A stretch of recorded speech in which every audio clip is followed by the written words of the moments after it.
جلسه رفع موانع تولید رو داشتیم به همت فرماندار محترم. تلیعش هم با ریاست محترم دادگستری در دفتر ایشان بود، در دفتر شهرک‌های صنعتی. من بعد از جلسه از تولید کنندگان پرسیدم از فضای جلسه و مصوبات راضی بودید؟ اعلام رضایت داشتن.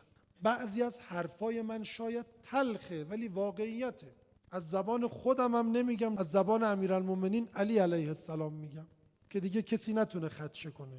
امیر مؤمنان علی علیه السلام میفرماید عموم مردم، قضات، نظامیان، کارمندان دولت همه نانخور مالیات دهندگان و کارآفرینان و تولید کننده ها هستن. حالا اینو میگیم، بعضی از مسئولین بزرگوار که با مسائل دینی آشنا میگن راست میگه دیگه، قبول میکنیم. از امام جمعهش بگیر تا فرماندار محترم که بین ما هستن، تا مدیران دولتی و نظامی و همه ما نونخور مردمیم. چقدر سفارش کرده امیرالمومنین به مالک که هوا اینا رو داشته باش. من ممنونم صمیمانه از اینکه جلسه برود در درون شهرک صنعتی برگزار بشود. باعث دلگرمی تولید کننده است، باعث دلگرمی کارآفرینه. حرفاشونو زدن، مطالبشونو گفتن.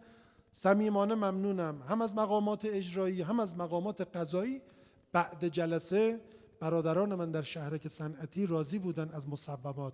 من از مسئولین ممنونم که اجابت دعوت دارن از جانب تولید کنندگان، احترام میکنن، اکرام میکنن.